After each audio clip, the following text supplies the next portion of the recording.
前向きにチャレンジする女性たちを応援する MBA チアーズチャンネル。今回はですね、なんと低金会社を買うプロジェクトです。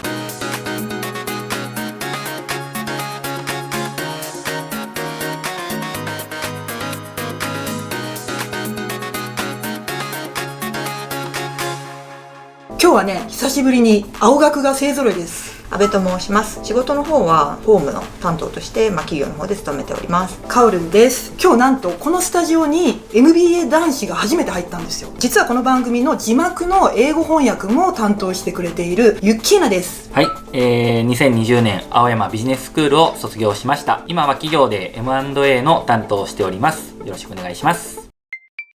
実はこの番組で以前取り上げた M&A のマッチング支援サイトをよく見てるんだよね。サラリーマンも会社や事業が変える時代ということで、僕も事業継承のお手伝いがしたいんだ。 M&A とは企業の合併と買収という意味です。シーズン1の6回目にですね、ちょうどM&A を取り上げまして、意外とね反響多くて、職場の人にも結構言われました。でね、今ではねネットでねすぐにね情報が得られるっていうこともあるんですけど、個人 M&A もしくはスモール M&A という言い方もしますけども、が頻繁に行われてるんですよね。はい、 M&A というと大体大企業が行うのが一般的だったんですが、今はもう M&A が定着化していまして、個人の方が行われたり、あとはそういったのがメディアで取り上げられるような時代になってきました。今回ね、個人 M&A を行おうと思ったきっかけを低金に代わって阿部ちゃんお願いします。今回の M&A のこのプロジェクトですけれども、低金が、今日本が直面している、事業継承がなかなか進まないという社会問題であったり、あとはせっかく今までうまく続いているのに事業継承する相手がいないことで、黒字などの倒産してしまうというか、会社を畳んでしまうというような、そういったところを、最初に着眼点を持っていただいたというような状況です。あとは一般的には、やはり人生100年というようなところもあるので、サラリーマンだけの人生よりも、そういった事業にも挑戦して、人生をより豊かに楽しく挑戦していきたいというような方もいらっしゃるようです。ここでですね、今まで海外を含めて何件も M&A を手掛けたというスペシャリストのユッキーナに個人 M&A の大まかな流れを作成してもらいました。大きく分けて準備と実行の2つに分けることができればと思います。この中でまず準備の方が最も大切です。特に今回低金が買い手側に入りますので、どういった会社をいくらぐらいで買いたいか、あとは買った後にどうしたいか、そういったところを考えて準備していただくことが重要になります。売り手側の方なんですが、こちらは決算書類であったり、あとは定款であったり、そういった書類の準備等を進めておくことが大事なことになります。まず買収する事業は自分の得意分野であったり、興味のある分野、そこから選ぶことが重要になります。僕は日本酒愛好家だから、地酒販売や江戸切子などの伝統工芸品を手掛けたいな。低金はお酒を飲めるんですか？結構飲むね。ぬるめの缶が好みかな。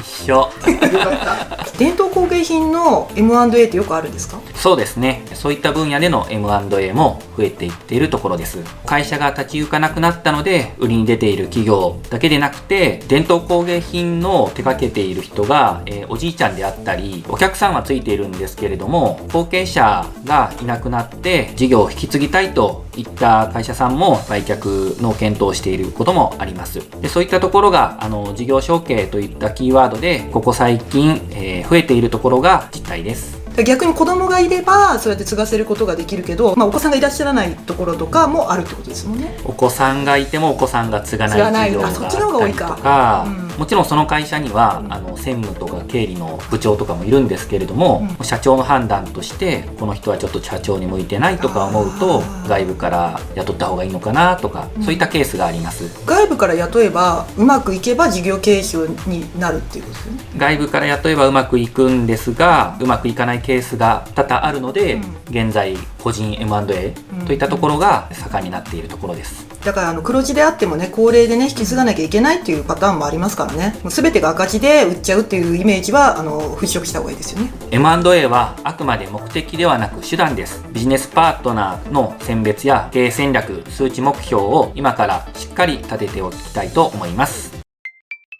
それではまず買い手が準備しておくべき事項はこちらです。売却前ですが、相手の経営状況を見て現状維持でいけるかどうかを確認します。売買検討時には売買後にどうやって経営をしていくのかというところを具体的にイメージしたり、リスクへの対応を検討します。売買後は今まで作り上げてきたイメージを実行していくためにどのような実現体制を買収までに作り上げるかというところを考えていくことになります。一番重要視しなきゃいけないところってどういうところですか？不正があるかどうか、そこをやってて赤字であったり、あるいはもう資金カツカツであったりとかはなんとかすればなんとかなるかもしれないんですけど、やっぱ不正とか起きるとお荷物を買わされるような、しっかり見極められたら見極めたいところですね。それやっぱ財務的なところを見る。財務的にもですし、取引先に取引しちゃいけないような人たちがいたりとか、従業員に対して訴訟リスクがあったりとか、そういったところも見ておきたいですね。財務的なところは結構傍から分かりにくいと思うんですけど、コツってあるんですか？公認会計士の先生であったり、あるいは付き合ってる銀行員の方とインタビューをしたりとか、そういったところ一般的かと思います。それで出てくるもんなんですか？多分守秘義務がすごくてなかなかね。おっしゃる通りですね。買収検討の時に守秘義務は必ず締結するもんなんですけれども、そういった時に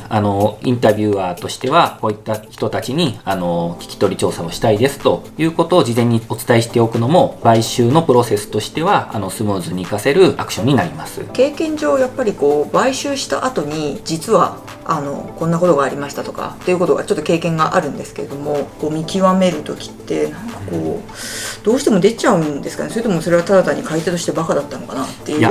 実は売却側も知らなかったっていう、実は例えば工場が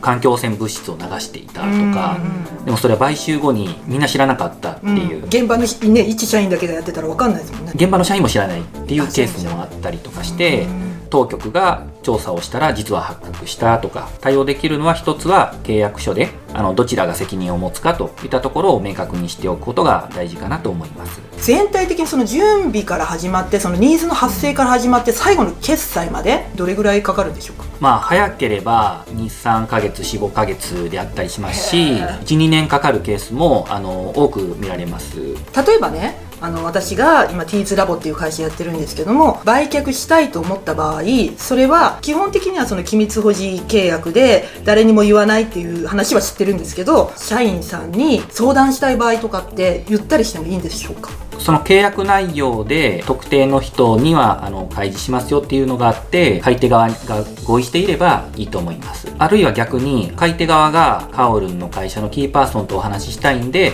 その人と機密保持契約を結んでくれますかといったケースもあります。そういうふうにガチガチに機密保持契約を結ぶのってなんでですか？ M&A ってほぼ全てのステークホルダーが関与してくるところですので、不安を煽ったりとか動揺を誘って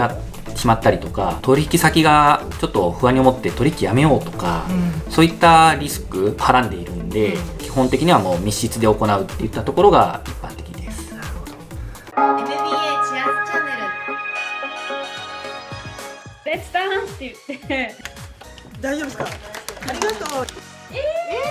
嬉しいでしょ？そうなんですか？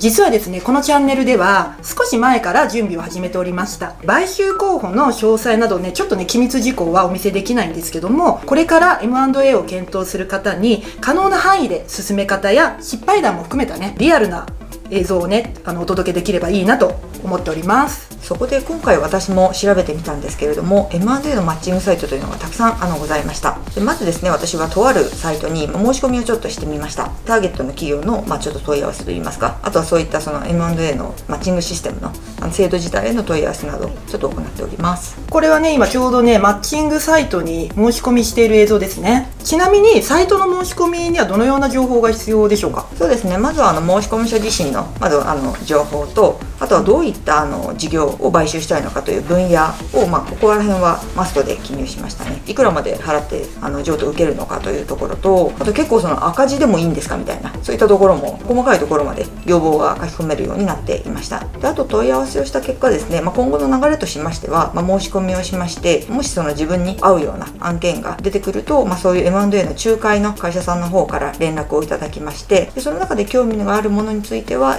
秘密保持契約を結んだ上で、より細かい決算情報ですとか、出していただけるというような流れになるそうです。今阿部ちゃんの作業としては1箇所NDA という秘密保持締結まで進んだものがあるということで、ここから具体的な作業はどのようにすればよろしいでしょうか。秘密保持契約を締結しましたら、売り手の方から事業に関する情報を仕入れます。買い手の方は情報を元にしていくらぐらいで返そうかという価値算定をします。その後に基本合意契約を締結しまして、売り手の人とだいたいこれぐらいの目線で買いますよとか、買収後の従業員はこういった扱いをしますよとか、法的拘束力のない形で契約を締結するのが一般的です。ここからは具体的な基礎情報の分析ですね。分析の方法いろいろあるんですが、大きく3つに分けることができればと思います。1つは定量的な財務分析です。利益を稼ぐ力であったり、キャッシュを稼ぐ力、あるいは借金を持っているか。2つ目が事業分析、その企業の強みであったり弱みであったり、あるいは競争環境といったところを分析していきます。3つ目がリスク分析でして、例えばオーナーが変わった時にキーパーソンが退職しちゃうといった退職リスクであったり、あるいは取引先がオーナーに紐ついている場合、